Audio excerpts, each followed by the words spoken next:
এটা নিয়ে কেমনে কি করবো। এখন সে একেবারেই মানে চেষ্টা লাস্ট প্রান্ত। আর ওদিকে আব্দুল কাদের জিলানীর নাস্তার টাকা শেষ। ওই সময় বাগদাদ নদীর তীরে ওই ব্যবসায়ীরা তরমুজ নিয়ে যাইতো, মালটা আবর্জনা যায় নিত, এগুলো যখন পৌঁছে যায় তার সাগরের নিয়ন্ত্রণ নৌপথেই সবাই মালামাল আনা নেওয়া করতো। ওই মালামাল একটু পচা হলে সেটা ফালাই দিত নদীতে। ওই মাদ্রাসার অধিকাংশ ছেলেগুলি ছিল গরিব, তারা এরা কি হতো বিকালবেলা আর সকালবেলা দুইটা টাইম বাইসে নিয়েছে, জাহাজের মধ্যে সমস্ত মালামাল ফালাই দেয়, কিছু অংশ খাওয়া যায়, অর্ধেক খাওয়া যায় না। তারা ওইভাবে সেও সন্ধ্যার দিকে খাবারের নাই, এরপর সেও সবার আগে সবাই মোটামুটি ভালো মন্দ খাওয়া শেষ। মানে কিভাবে আসে, নদীর ধাক্কায় ওই ফলগুলো কোথায় চলে আসে, কিনারে চলে আসে। আর মাদের হতলের অভাবী লোকজন যায় এই জায়গা থেকে এইটা ছিল জমি খাওয়া খায়। সেইভাবে আব্দুল কাদের জিলানী রহমতুল্লাহ আলাইহি প্রায় আসে, আজকেও আসেন। আজকে তার অবস্থা খুবই খারাপ, ওই জায়গায় এসেও সে খাবার পায় না। চিন্তা করলো সে মসজিদে অবস্থান করছে। এখন সে সকালেও খায় না, দুপুরও খায় না, রাতের খাবার তো পাইল না। মসজিদে অবস্থান করার পরে এখন আল্লাহর অনেক তো ছোট সময় থেকে আল্লাহর নামাজ কালাম করার পরে, নামাজ পড়ার পরে সব খরচ করা ভালো লাগে না। আবার নিজের জীবিকা কামাইতে চায়, আমার নিজে তো আল্লাহই দিব, আমি এত হতাশ হইতে না। পরে দেখে এক ভদ্রলোক মসজিদের কোনায় বসে রুটি সবজি টবজি যাই না, সে খাবারের প্ল্যান করতেছে, আইনে বসতে খাবে। আব্দুল কাদের জিলানী রহমতুল্লাহ ভাবলো মানে নিজের ওই জায়গায় খায়, সে নিজের মনের মধ্যে কি করে সুমসুম করে, মানে স্বাদটা অনুভব করতে চাইতেছে। সে তো ক্ষুধার্ত, অনেক ক্ষুধার্ত। ওই ভদ্রলোক দেখে হয়েছে আমি খাবার বসেছি, আর সে ওই জায়গায় বসে মানে খাবার একটা আটকে তো কি করতেছে, পজিশন আনতেছে। সেটা দেখার পরে ওই ভদ্রলোক সেও বুঝতে যে আমি যে ক্ষুধার্ত তার থেকে এই ছেলে বেশি ক্ষুধার্ত। আমার বাবা ভাই এদিকে আসেন, মনে করেন না আমরা দুজন একসাথে বসে খাই। তবে আব্দুল কাদের জিলানী বললো আমি একটু অন্যায় করে দিয়েছি, আমি যে খুব নাড়াইছি পজিশন করছি, এটা ওই ভদ্রলোক দেখে ফেলেছে, না আমি খাবো না, সে তার দায়বদ্ধতার জায়গা থেকে সে কি বলতেছে, আমি খাবো না, আপনিই খান, না তোমার খাইতে হইবে। পর্যায়ে খাওয়া শুরু হবে। তারপরে সে জানতেছে তোমার বাড়ি কোথায়। সে বললো যে আমার বাড়ি বাগদাদ থেকে অনেক দূরে একটা জায়গার নাম বলছে। ওই বেচারা কি বলো, আমিও তো ওই জায়গা থেকে আসছি, তো তোমার নাম কি বলো? আমার নাম আব্দুল কাদের। তোমার আম্মুর নাম কি? আরে তোমার তো মাই আমাকে টাকাটা দিছে, এই খাবার তোমারই খেতে হবে, আর তোমার টাকা দিয়ে আমি বাজার করছি, এই খাবার কিনে নিয়ে আসছি। বুঝছো হিসাবটা?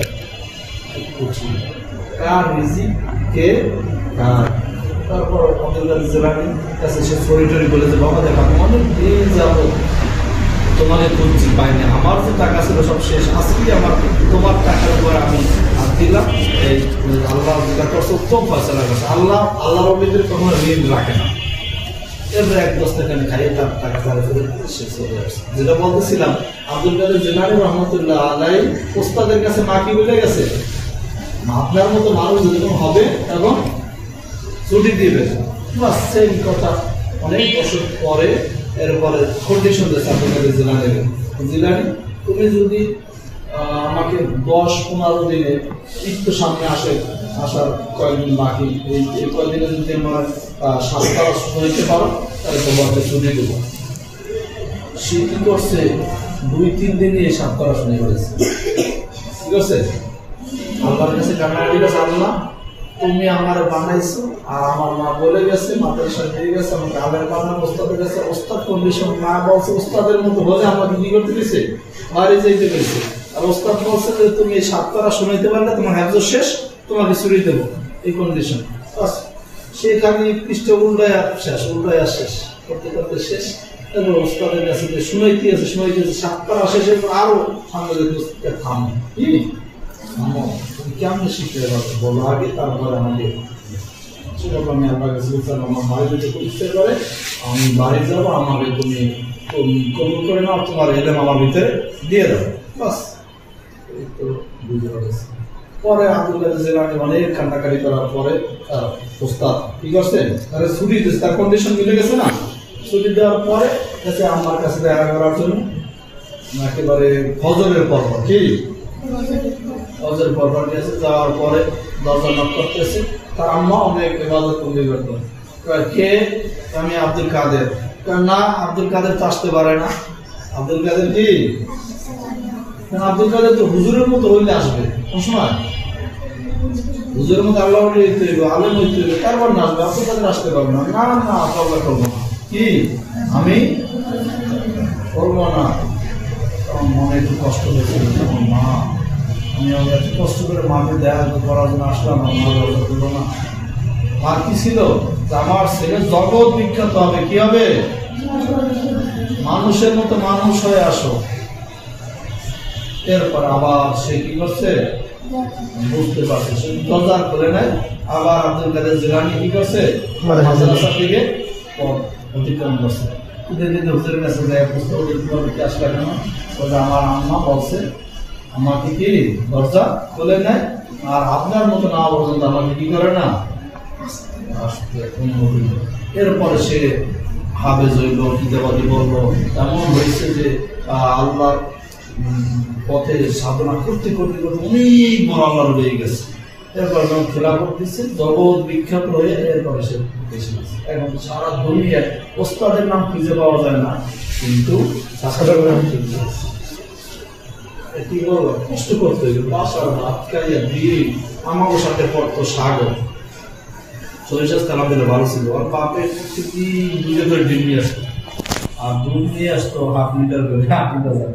মানে আমরা তো দুধ দিন শো দেখতাম না, ও না খাইলে আমরা ভুলেও যেতাম দুধের নামে কিছু আছে। ও খাইয়ে আল্লাহ নামে মাগরিব করে সাগর, কে আর সাগর খেয়ে ডুবে সাগর হয়ে গেছে, ডুবে সাগর হয়ে গেছে। সে খায় আর ঘুমায়, সে খায় আর তার সাথে শেয়ার করেন। এলেম শিখতে হলে প্রথমত বাসা বাড়ি ছেড়ে দিতে হবে। কি ছেড়ে দিতে হবে? মাদ্রাসাকে আপন করতে হবে, যে সবাই আল্লাহর কাছে করতে, আল্লাহ কালাম আমাদের জন্য সহজ হবে।